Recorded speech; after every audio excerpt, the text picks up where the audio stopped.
성전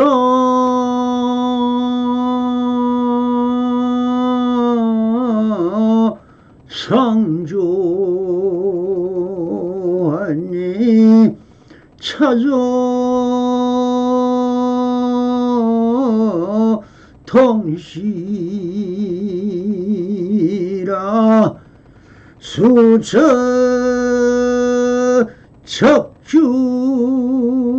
척주하면한 입처가 캐진이더라 나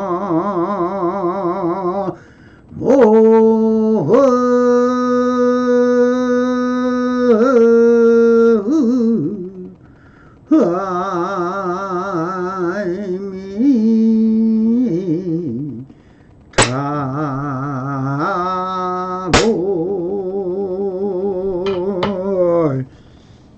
반갑습니다. 시방벗게 편만하신 우리 불보살님들과 오늘도 이렇게 불불상응 가옵니다. 평상심이 도입니다. 언제나 안심임명하시어서 본불볼락하옵소서. 바람이. 자, 오늘도 조사선 우문록 실중어료 제42편 그대는 그저 불법성에 기하면 될 뿐이다 하는 주제로 우문선서의 말씀을 따라 안에 숨어있는 현지를 한번 쳐다보시기 바랍니다. 스님께서 어느 땐가 말씀하셨다. 보리 열반 진여 해탈을 설명하려면 이는 풍향을 태우면서 공양하는 것일 뿐이라 하겠다라고 항상 일구를 날렸습니다. 그럼에 고문선사 같은 당대 큰 스승이신 도인이 이런 말을 했을까? 불교에서는 배움이 없는 수행자는 없습니다. 불교에 입문하면 제일 먼저 배우는 것이 바로 개정의 사막입니다. 제일 먼저 배우는 것이 계율이며 이 의식과 행위를 제일 먼저 배웁니다. 이 괴를 율법이라 하지만 이것은 제일 먼저 배워야 행동과 분묘와 행유자와 어목동정의 스님으로서의 처세와 자의를 메우는 것입니다. 성으로서의 대중들이 함께 모여 수행하는 장소이기 때문에 율이 제일 일단을 사람같이 풍요와 행위를 배우는 것입니다. 이 율을 배우지 않은 제가 신도들이 바로 참선이나 명상이다 하여 비록 한 소식 한 입장이라고 본다면 하고 있는 짓이란 미친 사람처럼 별의별 괴이한 행동을 하는 것을 많이 보았을 것입니다. 그리고 말이라고 하는 것이 행설수설 근본이 잘못 배워서 그런 행동과 말과 행동을 합니다.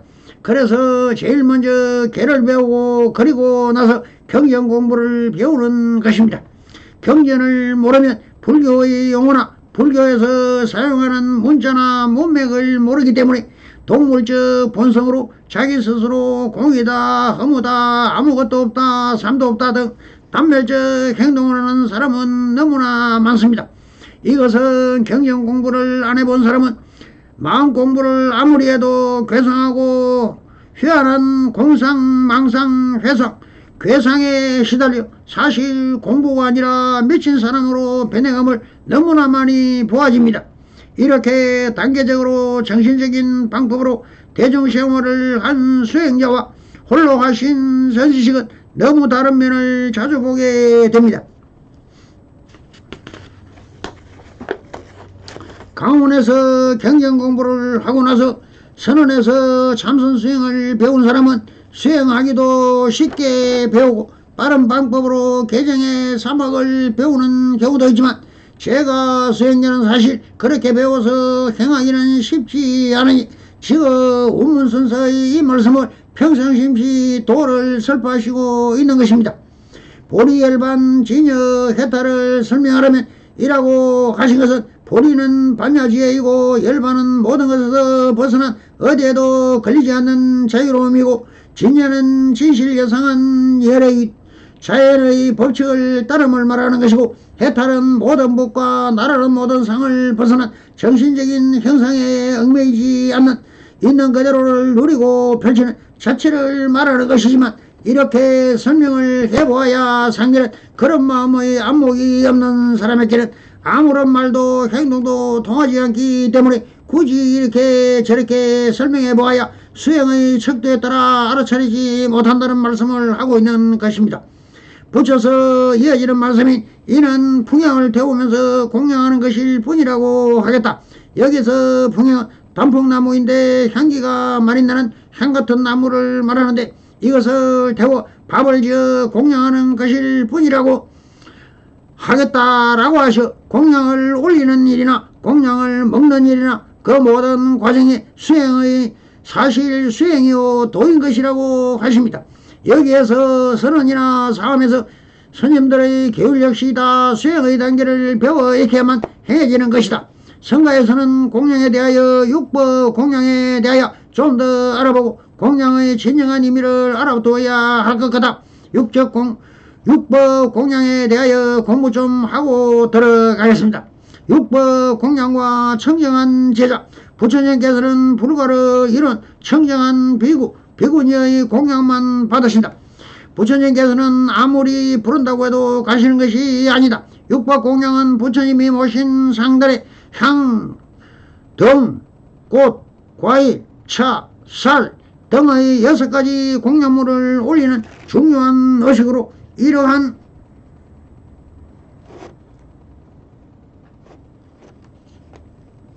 어떠한 공덕보다도 수승하여 최대의 공덕이 됩니다.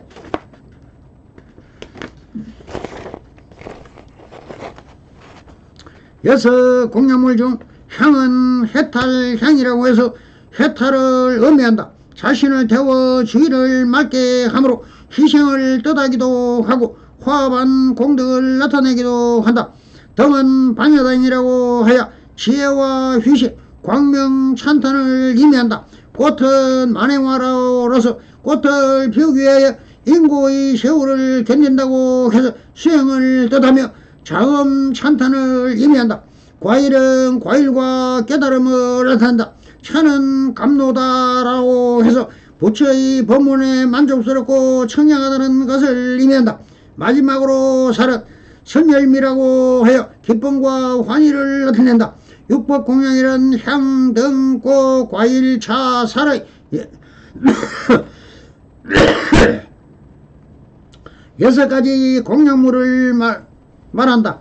불자 여러분들은 꼭 이해해야 하는 중요한 사실은 이러한 공양물이 상징으로 끝나는 것이 아니라 실제로 부처님께서 받으신다는 것이다.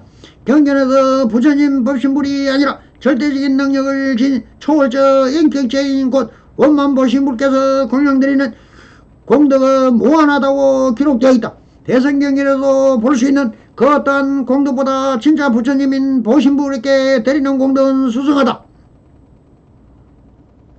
그러나 화신이 아니라 본불께 그런 공양을 드리는 것은 무척 어려운 일이다. 왜냐하면 공양을 정할 때 반드시 불가를 이룬 청정한 수행성이 발언해야 그 공덕을 받을 강념하시기 때문이다.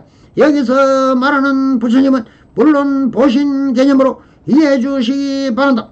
부처님이 세계의 몸 중 보신불은 초월에 있으나 인격적인 실존이기 때문에 법보와 삼신 가운데 중심이다. 모든 중생하는 신들 중 원격한 옥황상제님도 매일 아침 일본에 있는 자기 제자의 공양만 받는다. 부처님께서도 아무나 부른다고 해서 다 가시는 것이 아니다. 대부분 경우 화신, 천백의 화신이 가신다. 옥황상제도 영적으로 자신과 연결되어 있는 제자의 공양만 받는다. 아무나 올리는 공양을 받으러 가지 않는다. 본불 원만보시는 붓다 이룬 이 혹은 불가를 당대에 이룰 리가 청해야만 공양을 받는다. 불세존 섞어보니 부처님께서는 겁에 한 번쯤 남순부주 사바세계 붓다가 될 리가 불가를 이루는 기간 동안에만 거기에 와 계신다. 이것은 대단히 중요한 개념이므로 다시 한번 말씀드린다. 보신 부처님께서는 붓다 될 리가 불가에 이를 때까지 그 수행자가 수행체 선교하신다.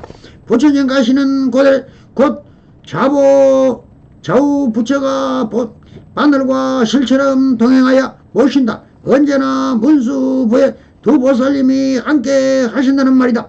뿐만 아니라 남선부주에서 보살 행하시는 관음 지장보살님도 그곳에 함께 상주하신다.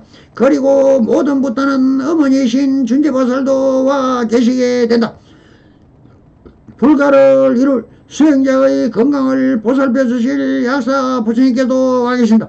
준재보살님은 붓다가 수시할 때 그 어머님 역시 담당하기 위해 와 계신다. 준재보살은 관세음보살이 아닌 별개의 인격체이다. 부처님께서는 계율을 지키지 않고 제자의 공양을 받지 않으신다. 부처님께서 한 끼 공양만이라도 드릴 수만 있다면 그 중생이 받는 복은 무척이나 크다. 지난번 어떤 이의 이름으로 공양을 올려드렸는데 그 사람이 조만간 중풍을 맞을 제보가 씌어진 것을 보았다. 중생이 악업을 지으면 그 사람의 영혼책에 그가 지은 죄업의 대목이나 족쇄 시사들이 되어 부메랑처럼 되돌아와 박히거나 옥죄한다. 불안으로 보면 중생의 업력을 그렇게 볼 수 있다. 과보를 받을 때나 되어 인간식물이라 되거나 중풍 맞을 때가 되면 꼭꼭 묶인 시사들이 영혼체 피부에 밖으로 드러난다. 그러나 이것은 부처님의 위선력으로 그럴 수 있다. 세상에는 많은 종교 수장들이 중 오직 부처님만이 중생들의 나쁜 인연 악연도 잘라주시고 탁하게 사악한 기도 세주신다. 악업도 뽑아주시고 영재 영혼체를 깨끗하게 닦아주신다. 이 말은 대단히 중요한 말이다. 지옥이나 짐승 몸을 받아 갈 사람은 영적 영혼체의 빛깔의 검은 빛이 강하게 거무튀튀하다. 마치 똥통에서 막 건져낸 사람같이 그동안 지은 지중한 죄업의 오물이 더덕더덕 붙어있다. 부처님께서는 성공功德을 크게 지은 사람의 더러운 영혼체를 깨끗이 닦아주신다. 그러면 악도에 떨어지지 않는다. 본물인 원만 보신 부처님께서 공양드리는 공양은 진실로 희유하다. 지옥에 떨어질 가보가 소멸될 수도 있고 여러 부처님의 비유 말씀을 여기에서 소개한다. 화두 타파의 범위는 중등학교 무르대 아라하는 대학생, 보살과를 이룬이는 박사 수준으로 보면 불가를 이룬 대성자는 노벨상을 수상한 사람으로 보면 된다고 말씀하신다.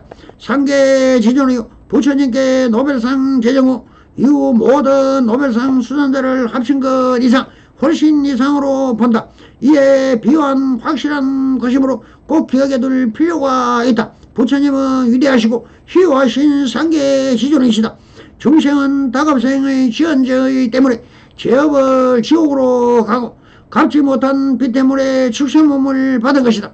돌아가신 부모 조상님을 천도해드리고 성불하신 큰 스님의 세상에 나설 때 부처님께 공양드리는 큰 복을 짓는다면 사막도에 떨어지지 않는다. 지난날의 은혜 빚을 갖고 지어나옵의 시스도 악도에 떨어지지 않는 것이다.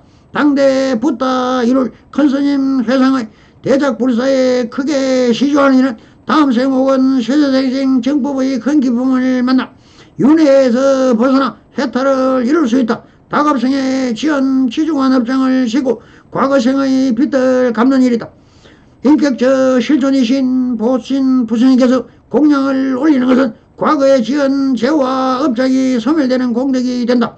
다시 말하자면 초월에 계신 인격적 실존이신 보신 부처님께 공양을 올리는 것은 과거에 지은 죄의 업장이 소멸되는 공덕이 된다. 또한 돌아가신 부모와 조상님을 붓다 회상해서 천도해드리면 전세의 빚을 갚게 되어 다음 생도 그 다음 생도 오래오래 수승한 공덕을 누릴 수 있다. 이 계율은 생명이다. 계행은 수행자에게 매우 중요한 규범이다. 생사 생명처럼 지켜야 할 덕목이라고 노사님들은 설명하듯이 계육 또한 참으로 중요한 부분이며 선적으로 하는 평상심시 도를 설파하고 계신다고 알아차리는 것이 바른 도일 것이다.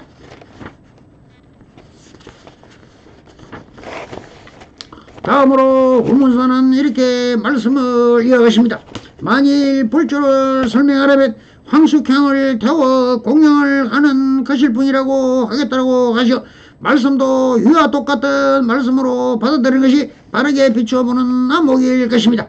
그리고 이렇게 다시 마루구를 날립니다. 또한 불조를 뛰어넘는 도리를 설명하려면 법향을 태워 공양하는 것일 뿐이라고 하십니다. 불조를 뛰어넘는 도리란 바로 지금 여기 있는 그대로의 제법 실상론의 중도 정견임을 밝히는 부분이며 결론은 바로 이 말씀인 것입니다. 그대는 그저 불법성에 기하면 될 뿐이다 라고 하시면서 불법을 마칩니다. 법문을 마칩니다. 불법성은 부처님과 그 역대 조사와 지금의 스님들이 한마음 한뜻으로 오직 일심법께서 화엄의 법김을 지시해야 모든 행위나 말씀이나 숭고한 수행 등들이 많이 있으니 제가 신자들은 이 삼보를 믿고 의지하여 처음에도 끝도 다 믿음입니다. 믿지 않으면 이룰 것이 없고 배울 것도 없습니다. 오직 삼보로 의지하여 혹은 믿고 신봉하여 따르면 행하면 평상심 그대로가 제법 세상이니 오직 믿음만이 신이 돈 공동모인 것입니다. 성불인연 맺으소서. 원바람 감사합니다.